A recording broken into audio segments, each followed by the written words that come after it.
កថាភាគមួយជីវិតគឺការតស៊ូក្នុងឋានៈរបស់ខ្លួនមួយអាថ៌កំបាំងនៃសៀវភៅកំណត់ត្រាពីកំហុស The Secret is Not វិទ្យាសាស្ត្រមិនបែងចែកបច្ចុប្បន្នឬអនាគតទេប៉ុន្តែគឺជាការសង្កេតគ្រប់យ៉ាងដែលមានរូបរាង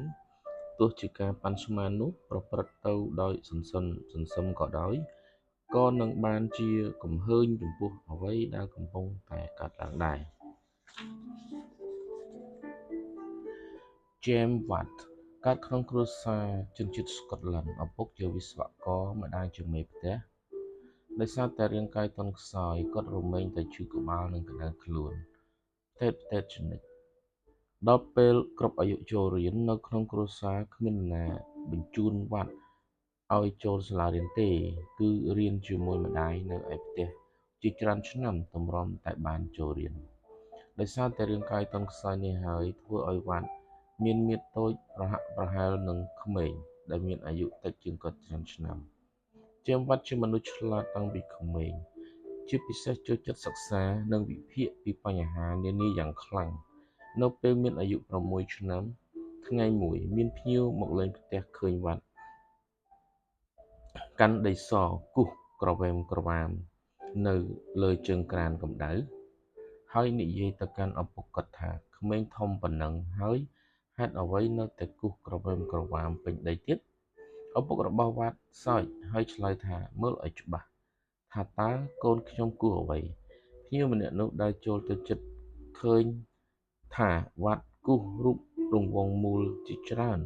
រង្វង់ថែមទាំងធ្វើសញ្ញាសម្គាល់ផ្សេងយ៉ាងលម្អិតនៅលើរង្វង់នោះបង្ហាញពីរូបមន្តនៃការគណនានិងតួអក្សរមិនមែនជាការគូសលេងប្រេះផ្ដាសទេពេលដែលភ្ញៀវសាកល្បងសួរសំណួរ3សំណួរវត្តឆ្លើយបានល្អនិងយ៉ាងច្បាស់រហ័សភ្ញៀវម្នាក់នោះភ្ញាក់ផ្អើលយ៉ាងខ្លាំងឪពុកម្ដាយក៏មានមោទនភាពយ៉ាងខ្លាំងដែរកាលនៅពីក្មេងវត្តចូលចិត្តសង្កេតយ៉ាងលម្អិតនិងហ្មត់ចត់ហើយចូលចិត្តគិតដោយខ្លួនឯងមានម្ដងនោះវត្តកំពុងតែទទួលទានអាហារពេលល្ងាចនៅឯផ្ទះរបស់អ៊ំស្រីពេលកំពុងទទួលទានបានពាក់កណ្ដាលក៏បានឮសំឡេង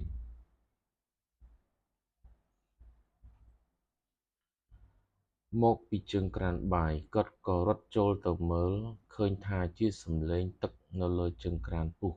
ចំហាយទឹកបានរុញគ្របកំសៀវឮសូរគុកគុកគួរឲ្យចម្លែកណាស់តើចំហាយទឹកទាំងនោះបានច្រានគ្របកំសៀវឡើងបានដោយរបៀបណាទៅបាតុភូតនេះបានធ្វើឲ្យវត្តចាប់អារម្មណ៍ជាខ្លាំង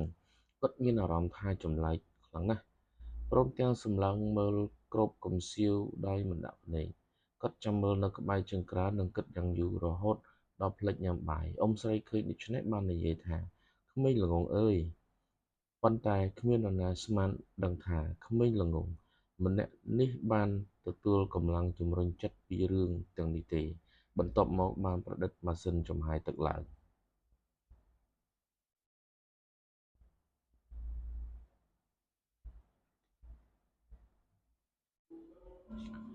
ពេលវត្តចូលសាលារៀនដោយសារតែការខិតខំព្យាយាមក្នុងការសិក្សាឲ្យបានស៊ីជម្រៅទៅលើមុខវិជ្ជានីមួយៗលទ្ធផលនៃការសិក្សាក៏ទទួលបានយ៉ាងល្អជាពិសេសគឺមុខវិជ្ជាគណិតវិទ្យាគាត់មានសៀវភៅមួយក្បាលទុកសម្រាប់កត់ត្រាកំហុសរាល់ពេលធ្វើកិច្ចការសាលាខុសឬឆ្លើយនឹងសំណួរខុសគាត់នឹងកត់ទុកនៅក្នុងសៀវភៅនោះព្រមទាំងសរសេរអធិប្បាយអំពីមូលហេតុដែលខុសនឹងចម្លើយដែលត្រឹមត្រូវឲ្យឃើញច្បាស់នៅពីក្រោមក្រោយមកដោយសារសុខភាពមិនសូវល្អទើបមិនបានរៀនរហូតដល់ចប់ត្រូវឈប់រៀនកណ្ដាលទីគាត់បានត្រឹមតែសិក្សាដោយខ្លួនឯងនៅឯផ្ទះប៉ុណ្ណោះទោះបីជាដូច្នេះក៏វត្តមិនដែលចោលសៀវភៅកត់ត្រាពីកំហុសដែរ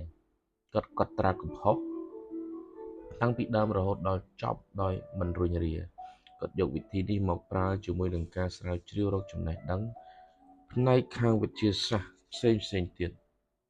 ផងដូចជាតារាសាស្ត្រគីមីវិទ្យារូបវិទ្យានិងកាយវិទ្យាជាដើមក្រៅពីនេះគាត់នៅរៀនភាសាឡាតាំងភាសាអាល្លឺម៉ង់ភាសាបារាំងនិងភាសាអ៊ីតាលីផងដែរ ពេលអាយុបាន17ឆ្នាំវ៉ាត់បានធ្វើជំនួយការជាងហើយបានផលិតត្រីវិស័យដោយការសិក្សាស្រាវជ្រាវរកដោយខ្លួនឯងនិងដោយការសាកល្បងត្រូវខ្លះខុសខ្លះហើយឧស្សាហ៍ព្យាយាមក្នុងការអនុវត្តពិតៗទីបំផុតគាត់បានផលិតម៉ាស៊ីនចំហាយទឹកបានសម្រេចវ៉ាត់ជាក្មេងដែលពូកែសង្កេតនិងចូលចិត្តវិភាគព្រមទាំងរៀនមុខវិជ្ជានៅក្នុងតម្រាបានយ៉ាងពូកែនិងបើទស្សនៈរបស់ខ្លួនរៀនបានទូលាយទៀតផងដោយការអានតម្រាច្រើននិងប្រតិបត្តិពិតៗធ្វើឲ្យខ្លួនមានចំណេះដឹងគ្រប់គ្រាន់ទីបំផុតអាចប្រឌិតម៉ាស៊ីនចំហាយទឹកបានសម្រេចភាពជោគជ័យរបស់គាត់បានមកពីការយកចិត្តទុកដាក់ក្នុងរឿងវិទ្យាសាស្ត្រជានិច្ចនិងភាពឧស្សាហ៍ព្យាយាមក្នុងការស្រាវជ្រាវរកអាថ៌កំបាំងរបស់ធម្មជាតិរឿងដែលមិនអាចទៅរួចគឺដោយសារតែយើងមិនដែលសាកល្បងអ្វី The impossible often the retire untie ប្រយោគសំខាន់ចូលធ្វើសៀវភៅកត់ត្រាកំហុសមួយក្បាលសម្រាប់កត់ត្រានៅកំហុសការធ្វើនៅកំហុសពេលធ្វើកិច្ចការសាលាឬពេលប្រឡងគឺជារឿងធម្មតាប៉ុន្តែការចាត់ការជាមួយនឹងកំហុសដោយរបៀបណានោះជាវិធីម្យ៉ាងដោយឡែកផ្សេងទៀតមនុស្សភាគច្រើនយកចិត្តទុកដាក់ស្ដាប់គ្រូបញ្យលពីចម្លើយដែលត្រឹមត្រូវក្រែងបានជួបចំណោទដែលស្រដៀងគ្នាដើម្បីកុំឲ្យធ្វើខុសទៀតប៉ុន្តែទោះបីជាការចងចាំនោះបានល្អយ៉ាងណាក៏ដោយក៏មិនអាចឈ្នះការកត់ត្រាបានដែរក៏បីធ្វើសៀវភៅកត់ត្រាកំហុសមួយក្បាលសម្រាប់កត់នៅកំហុសមួយរយៈក្រោយចាំយកមកអានការធ្វើដូច្នេះនឹងជួយបន្ថែមការចងចាំនិងមិនធ្វើខុសទៀតការចាត់ការជាមួយនឹងជីវិតក៏គួរតែធ្វើដូច្នេះដែរជីវប្រវត្តិសង្ខេបរបស់អ្នកដែលមានកេរ្តិ៍ឈ្មោះ James Watt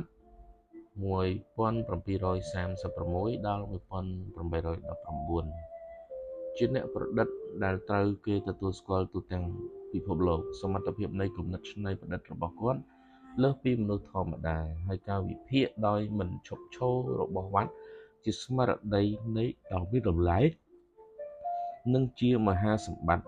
ដែលគាត់បន្សល់ទុកឲ្យមនុស្សជំនាន់ក្រោយវ៉ាត់ប្រឌិតនិងអភិវឌ្ឍម៉ាស៊ីនចំហាយទឹកធ្វើឲ្យមានគុណូបការៈដ៏ធំធេងចំពោះវិទ្យាសាស្ត្រសម័យថ្មីដែលជាចំណុចផ្លាស់ប្ដូរដ៏សំខាន់ជាហេតុធ្វើឲ្យកើតមានការបដិវត្តឧស្សាហកម្មជំរុញឲ្យកម្លាំងផលិតរបស់សង្គមយានទៅមុខយ៉ាងគំហុក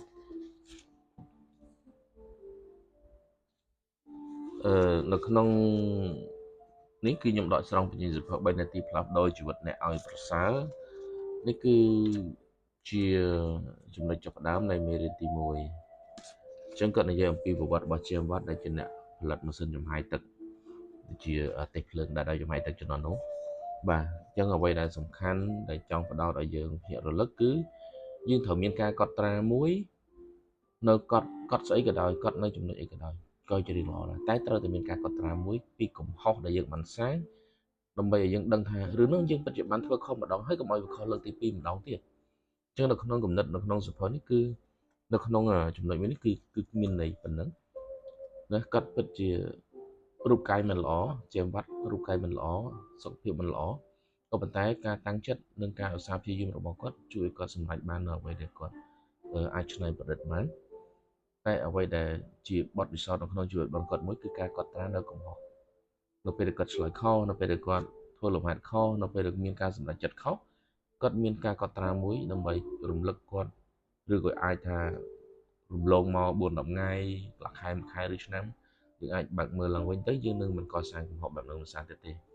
ញ្ចឹងចូលរួមប៉ុណ្ណឹងអរគុណច្រើន